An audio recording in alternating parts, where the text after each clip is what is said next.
कि हमने आपको बताया था कि हम कोठारी और सुजानगढ़ के बीच में ये एकमात्र विद्यालय में शिक्षण संस्थाएं हैं। उसके बावजूद भी मैं आज समय के गति के हिसाब से आज भी कोठारी स्कूल का महत्व कम नहीं हुआ। कोई भी आर्थिक उद्देश्य इस संस्था का नहीं है।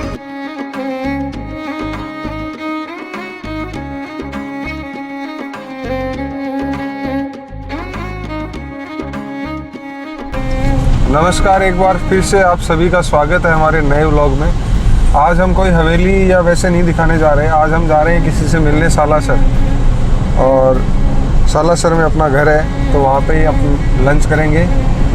और मेरे साथ है सुभाष। क्या हाल चाल है सुभाष? बस बढ़िया जी।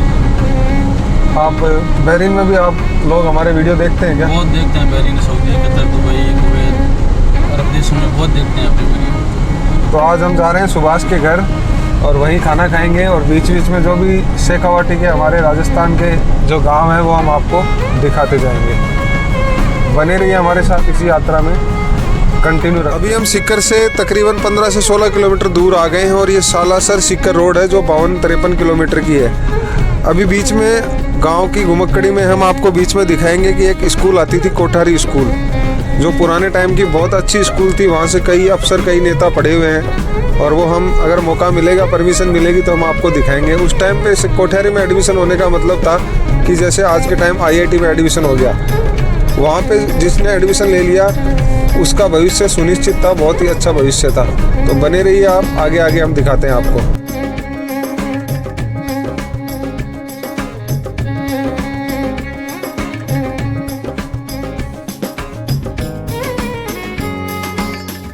तो साथियों, हम पहुंच चुके हैं फाइनली कोठारी, और ये इस गांव का नाम है शायद कोठारी। और स्कूल में आपको दिखाता हूँ, हमें परमिशन मिलती है तो शायद ये गवर्नमेंट स्कूल है। क्यों सुभाष जी, गवर्नमेंट स्कूल ही है ना ये? हाँ।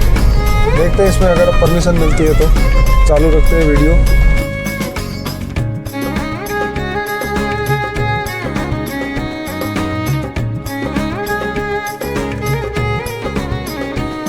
हमने आपको बताया था कि हम कोठारी पहुंच चुके हैं, और यहाँ के ऑनर श्री कांता प्रसाद जी मौर्य हमारे साथ हैं। नमस्ते सर। क्या नमस्ते। ओनर नहीं, आपने गलत कहा। मैं यहाँ एक तरह से केयर टेकर हूँ। कांता प्रसाद मौर्य मेरा नाम है। हाँ। और यहाँ के संस्थापक श्री सावनमल जी मौर्य थे। सावनमल जी मौर्य ने 1958 में इस संस्थान की स्थापना की। अपने बड़े भाई मोहनलाल जी मौर्य और इस अंचल के प्रबुद्ध लोगों को साथ लेकर के इस संस्थान की स्थापना की। उस वक्त में सीकर और सुजानगढ़ के बीच में ये एकमात्र विद्यालय था शिक्षा के हिसाब से, कि यहाँ के जो निर्धन परिवार के और मध्यम परिवार के जो बच्चे हैं वहाँ अध्ययन के लिए कहाँ जाएँ। इस आशय को लेकर के पूज्य नरसिंहदास जी महाराज के कर कमलों से इस विद्यालय की स्थापना की गई थी। इसमें लंबे समय तक पूज्य बैजनाथ जी महाराज करीब 25 वर्ष तक इन्होंने अपनी प्राचार्य के रूप में अपनी सेवाएं दी, जो आज श्री सदानंद जी महाराज की गद्दी के पीठाधीश्वर हैं। उनके बाद में यहाँ श्री बसंत लाल जी जोशी, जो राष्ट्रपति अवार्डेड टीचर हैं, उनका सानिध्य में मिला। उन्होंने भी 23-24 साल तक इस संस्था में प्राचार्य के रूप में कार्य किया। मैं समझता हूँ सीकर और सुजानगढ़ के बीच में एकमात्र विद्यालय यही था जो शिक्षा के क्षेत्र में अलग जगा रहा था और समाज की शिक्षा के क्षेत्र में आवश्यकताओं की पूर्ति कर रहा था। आज जहाँ गली गली में शिक्षण संस्थाएं हैं, उसके बावजूद भी मैं आज समय के गति के हिसाब से आज भी कोठारी स्कूल का महत्व कम नहीं हुआ है। बीच में कुछ दिक्कतें आई, उसकी वजह से कुछ हमारा डाउनफॉल भी आया। कुछ पारिवारिक दिक्कतें हमारी भी थी, कुछ संभाल नहीं उसकी संस्था की।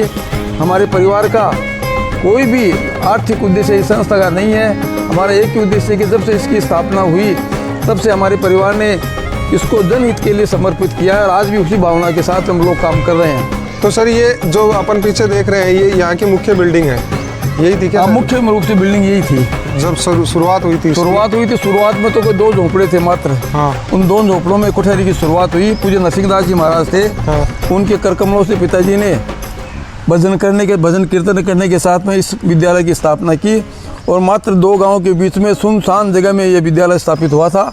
तब से लेकर के आज तक कितने ही IAS, RAS, ये पुलिस ऑफिसर्स, एक तो अपने SK दास थे सीकर में नेछवा के। हाँ। तो मध्य प्रदेश में DG पुलिस बने, अच्छा। Director general police.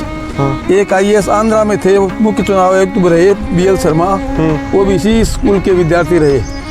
Shri Govind Singh ji Dotasra, हाँ, तो राजस्थान प्रदेश कांग्रेस के वर्तमान में अध्यक्ष है, वो भी यहीं से पढ़े हुए हैं। यहाँ से पढ़े हुए हैं। श्री यूनुस खान जी, हाँ। जो गनेडी के रहने वाले हैं और यातायात मंत्री थे पिछली भाजपा सरकार में, वो भी यहाँ से पढ़े हुए हैं।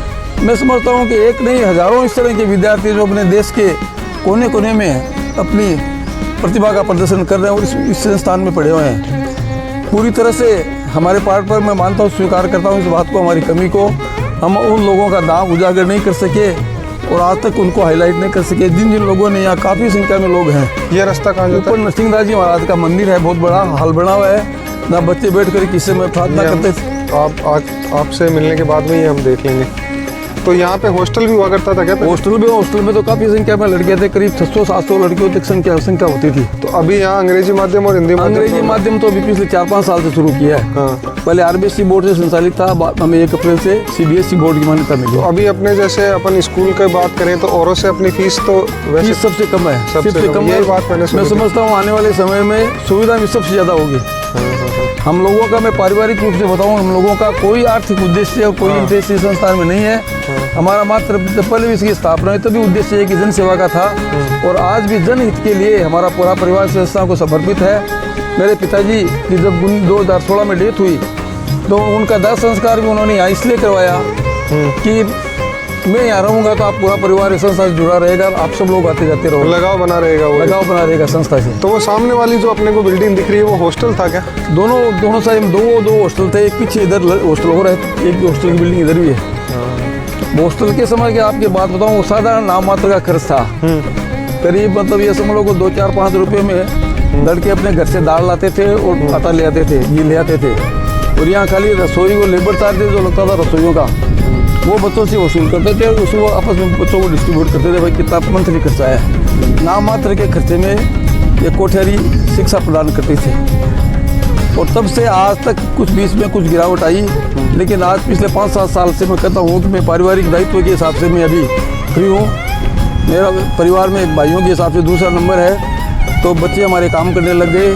मैं प्रोफेशनल लेवल से एडवोकेट हूँ, लेकिन अब मेरा दायित्व परिवार के प्रति अब ज़्यादा नहीं है। मैं इसलिए मैं पूरी जिम्मेदारी के साथ में पुणे कोठियारी संस्था को संभाल रहा हूँ और पूरी जब तक मैं हूँ, जब तक मेरा जीवन है, तब तक मैंने ये संकल्प लिया कि इस कोठियारी को और एक दूसरा संस्थान पिताजी का श्री कल्याण आरोग्य सदन सांवली है, उनको जिम्मेदारी के साथ में उसी ऊंचाइयों पर पहुँचाऊँ जिसका ऐतिहासिक स्वरूप पहले देखने को मिला था। आज भी उसी ऐतिहासिक स्वरूप को मैं पुनः स्थापित जिस प्रकार आपके पिताजी इसमें समर्पित थे, डिवोटी थे, उसी प्रकार आप भी डिवोटी। मेरी इच्छा यही है, मेरे परिवार की, मेरे बच्चों की भी इच्छा है कि आप अपना बाकी का जीवन अपने कोठियारी और सांवली के जो पूरे उद्देश्य थे उनकी पूर्ति में लगाएं। बहुत बहुत धन्यवाद सर हमें समय देने के लिए। बाकी का मंदिर वगैरह और भी दिखा आप देते सब हैं। लोगों को बहुत धन्यवाद। मैं ये भी कहना चाहूँगा कि ये सेवा संस्थान है, किसी का भी व्यक्तिगत रूप से यहाँ कुछ भी लेना देना नहीं है। हमारे परिवार का है कि जो संस्था के कर्मचारी है या तस्रीज जो संस्था के हैं, जो मेंबर पदाधिकारी हैं, उनका भी व्यक्तिगत रूप से कोई भी आर्थिक हित इसमें नहीं है। ये पूरी तरह सामाजिक हित के लिए और जनहित के लिए ये संस्थान संचालित किया जा रहा है। अभी आपने मेरे साथ देखा कि यहाँ के जो संरक्षक हैं कांता प्रसाद जी मौर्य, जिनकी देखरेख में ये पूरा काम चल रहा है, उन्होंने हमें पूरी जानकारी दी इस चीज़ के बारे में कि यहाँ क्या होता था, कैसे वहाँ रौनक थी, क्या सब कुछ था। अभी हम जिस जगह जा रहे हैं ये इस स्कूल के पीछे वाले पार्ट में है। वो देखिए मेरे सामने एक मोर भी दिख रहा है मुझे, ये देखिए आप। तो आप सोच सकते हैं आज से 30-40 साल पहले यहाँ पे क्या वातावरण रहा होगा। और इस कोठियारी स्कूल के बारे में ऐसे बोला जाता है कि बच्चों की सगाई हो जाती थी, कि जो कहते थे कि कोठियारी स्कूल में पढ़ता है तो उस बात से ही सगाई हो जाया करती थी। जो बदमाश होता था, पढ़ाई में थोड़ी दिक्कत करता था, उसको कोठियारी में एडमिशन दिला देते थे तो उसकी ज़िंदगी बन जाती थी। जैसा कि कांता प्रसाद जी ने हमें बताया कि बहुत से यहाँ पे गणमान्य लोग पढ़े हुए हैं। ये ऊपर बाबा नरसिंहदास जी का मंदिर है और एक हॉल भी है, ये बंद है, फिर कभी आपको दिखाएंगे।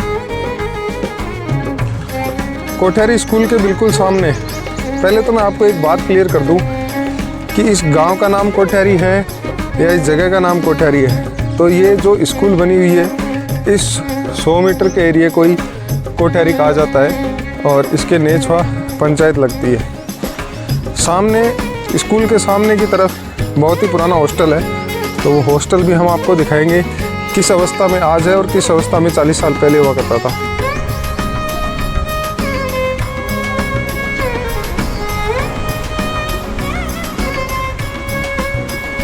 ये आप देखिए यहाँ का विहंगम दृश्य, ग्राम भारती विद्यापीठ कोठियारी।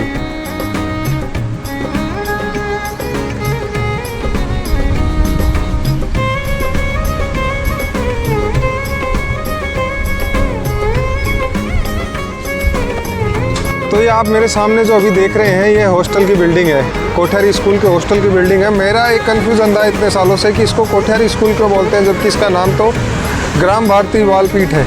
ये इसलिए बोलते हैं इसको कोठियारी स्कूल कि इस जगह पर्टिकुलर एरिया का नाम कोठियारी है, जो 100 बाई 100 मीटर का ये जगह है, इसका नाम कोठियारी है।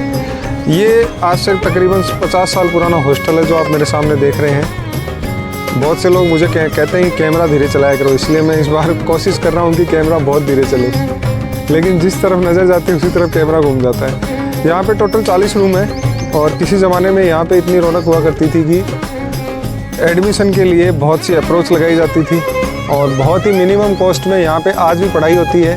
ये किसी प्रोफेशनल जैसा काम नहीं है कि शिक्षा को बेच के ये व्यापार कर रहे हैं।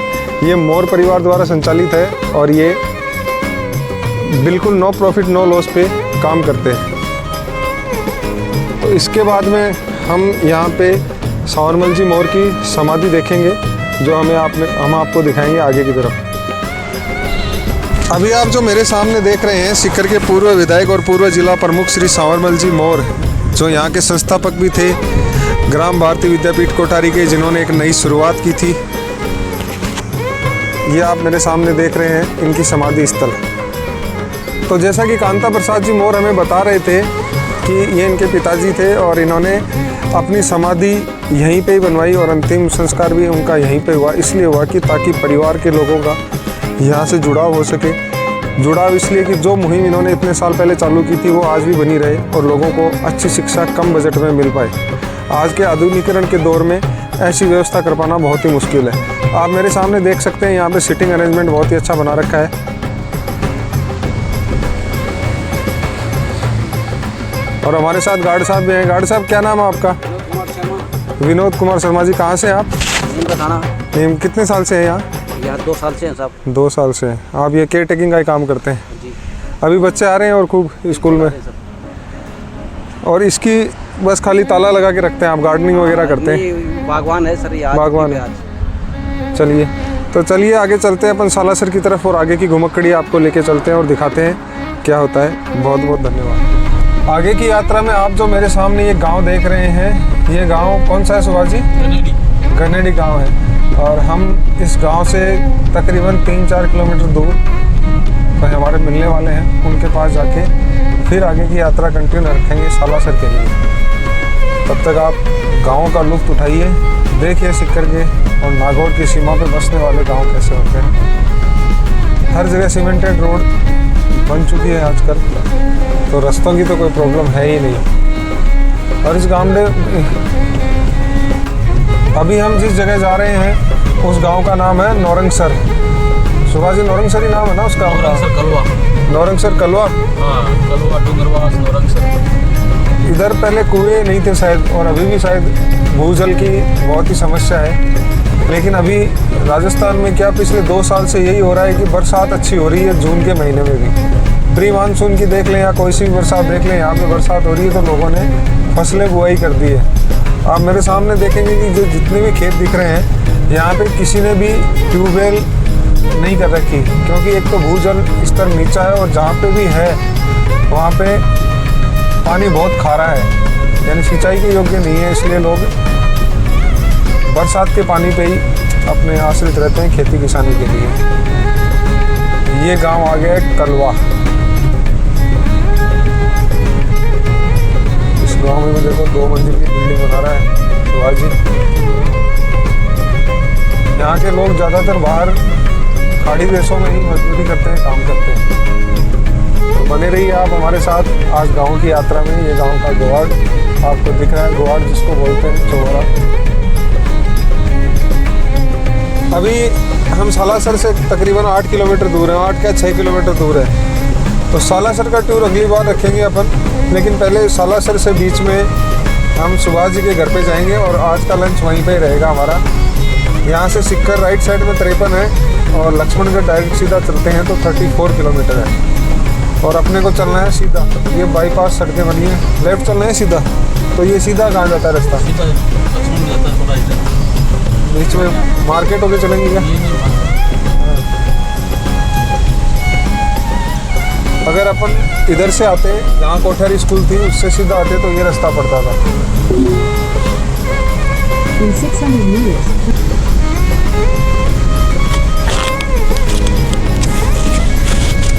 सालासर धाम में आजकल बहुत ज़्यादा भीड़ होने लग गई है। जहाँ कहीं भी देखे, दूर दूर से भी देखे तो hotel in 200 meters, turn left. भयंकर बन गई है, भयंकर भीड़ रहती है। और यहाँ पे जो धर्मशालाएं थी उन्होंने भी अपनी रेट बहुत ज़्यादा बढ़ा दी है ना। पहले 100-200 में कमरा मिल जाता था, लेकिन आज सालासर में हालत ये है कि मेले के टाइम तो कोई पार ही नहीं है कि कितने रुपए ले ले, कितने मांग ले। बाकी और दिन जो रेस्ट एरिया होता है, वीकडेज होते हैं, उसमें भी होटल की कीमतें इस गर्मी के मौसम में भी भयंकर बढ़ी हुई है। आप देख सकते हैं हम सालासर के बाहरी एरिया में चल रहे हैं, लेकिन फिर भी यहाँ पे कई होटलें, धर्मशालाएँ बनी हुई हैं। अभी हम सिक्कर की तरफ वापस जा रहे हैं अपनी यात्रा ख़त्म करके। बीच में गाँव की सैर पे आज निकले हुए थे, कुछ लोगों से मिलना हो गया, तो बीच में मुझे लगा कि ये चीज़ भी आपको ज़रूर दिखानी चाहिए। ये देखिए, लोग अपने मवेशियों को, पालतू पशुओं को दिन में छोड़ के चले जाते हैं और शाम को वापस यहीं से उनको ले जाते हैं, कलेक्ट कर लेते हैं। और बीच में ये एक छोटी झोपड़ी बनाए रखते हैं लोग। ये इसलिए बनाते हैं ताकि इसमें जैसे इनका कोई चारा हो गया, अपने खेत का इम्पोर्टेंट सामान हो गया, जैसे ये तारबंदी के तार हो गए और भी कई चीज़ें, और दिन में रेस्ट करने के लिए ये जगह काम में आती है। ये देखिए आप, इसके अंदर मैं आपको दिखाता हूँ कि कुछ है या बिल्कुल खाली पड़ा है। अंदर है शायद कोई, इसमें शायद कोई लेडीज़ है अंदर। और ये आप मेरे सामने जो देख रहे हैं, एक कुंड बना हुआ है, ये पानी का कुंड। सालासर वाले एरिया में होता क्या है कि इधर भूजल नहीं है, ट्यूबवेल्स वगैरह नहीं है, तो पीने का पानी लोग इधर से देखते हैं।